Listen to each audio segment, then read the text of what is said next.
Kami, putra dan putri Indonesia, mengaku bertumpah darah yang satu, tanah Indonesia.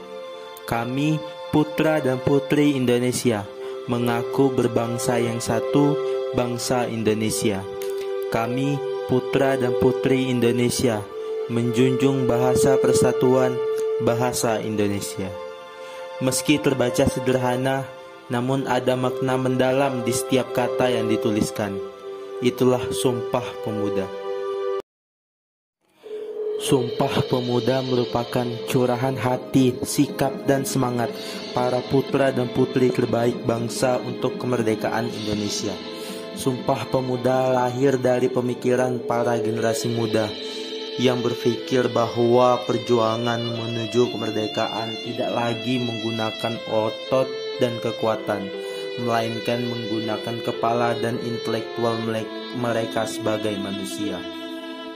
Mereka menyadari bahwasannya pergerakan organisasi yang bersifat kedaerahan tidak pernah memberikan hasil berarti untuk kemerdekaan Indonesia, karena pergerakan seperti itu sangat mudah dipatahkan oleh para penjajah Belanda. Sebab itulah organisasi-organisasi pemuda sepakat untuk melebur menjadi satu dan membuat pergerakan secara serentak untuk melawan penjajah. Hal tersebut yang membuat pemuda sepakat untuk mengadakan Kongres Pemuda yang bertujuan menyatukan organisasi-organisasi yang ada pada saat itu, yang mana sedang terpecah belah. Persatuan dibutuhkan demi kemerdekaan Indonesia, maka dilakukanlah Kongres Pemuda yang bertujuan menyatukan seluruh pemuda yang ada di tanah air Indonesia. Kongres Pemuda diadakan sebanyak 2 kali, yakni Kongres Pemuda ke-1 dan Kongres Pemuda kedua. Kongres Pemuda yang pertama diadakan pada tanggal 30 April hingga 2 Mei 1928. Kongres pertama ini mengedepankan tema pentingnya persatuan dan kesatuan para pemuda yang kemudian berdiri dalam satu payung untuk mencapai Indonesia merdeka. Sejumlah tokoh yang menjadi pembicara dalam kongres ini seperti Sumarto, M. Tabrani, Muhammad Yamin, Bahdar Johan, dan Pinontoan.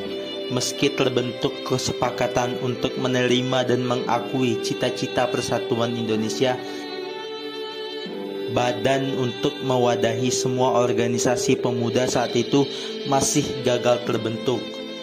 Dan hasil dari Kongres Pemuda ke-1 yakni penyatuan visi, misi, serta cita-cita, dan secepatnya untuk mengadakan Kongres Pemuda kedua.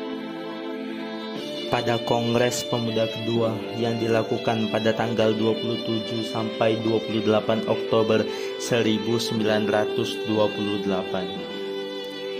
Ada 3 tempat yang menjadi tempat rapat pada Kongres Pemuda kedua.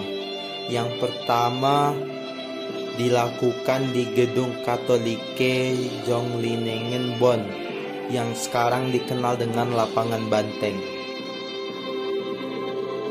Bertepat pada hari Sabtu tanggal 27 Oktober 1928, rapat dibuka oleh Ketua PPPI Sugondo Jojo Puspito. Dalam sambutannya, Sugondo mengatakan bahwa ia sangat mengharapkan kongres ini bisa memperkuat semangat persatuan yang ada di dalam hati para pemuda peserta kongres dan seluruh pemuda Indonesia serta rakyat Indonesia nantinya. Ia melanjutkan dengan menjelaskan 5 faktor yang membuat persatuan Indonesia menjadi kuat. Adapun kelima faktor yang disebutkannya yakni sejarah, bahasa, hukum adat, pendidikan, dan kemauan yang kuat dari para pemuda dan rakyat. Rapat kedua bertempat di Gedung Os Java Bioskop pada tanggal 28 Oktober 1928. Rapat kedua banyak membahas seputar pendidikan. Di hari kedua ini yang jadi pembicara adalah Purnawulan dan Sarmidi Mangunsarkoro. Kedua pembicara memiliki pendapat bahwa anak-anak harus mendapat pendidikan kebangsaan. Selain itu, mereka juga sangat mementingkan perlunya keseimbangan antara pendidikan sekolah dan pendidikan rumah.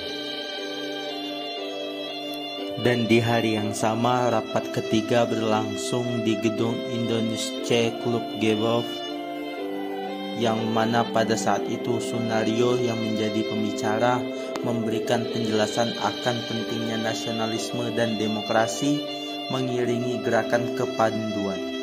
Ramlan yang ikut menjadi pembicara di rapat ketiga mengatakan bahwa gerakan kepanduan tidak boleh dipisahkan dari pergerakan nasional. Gerakan kepanduan yang ditanamkan sejak dini pada anak-anak bisa mendidik mereka untuk menjadi disiplin dan banyak makna yang terkandung dalam seluruh cerita Sumpah Pemuda yang bisa kita ambil untuk kita jalani pada masa sekarang. Yang pertama, menekankan rasa bangga akan bahasa Indonesia. Bahasa Indonesia merupakan bahasa pemersatu bangsa. Masyarakat Indonesia menggunakan bahasa Indonesia untuk berkomunikasi. Kebanggaan akan bahasa Indonesia perlu ditekankan. Terlebih saat ini, bahasa Indonesia mulai tergeser karena modifikasi bahasa. Padahal, tanpa pemahaman berbahasa yang baik, mengungkapkan isi dan ide akan sulit. Hal ini juga berpengaruh pada intelijensi dan rasa nasionalisme. Selain itu, Sumpah Pemuda menjadi bentuk tindakan yang nyata dan tulus yang dilakukan para pemuda untuk mewujudkan tanah air Indonesia merdeka.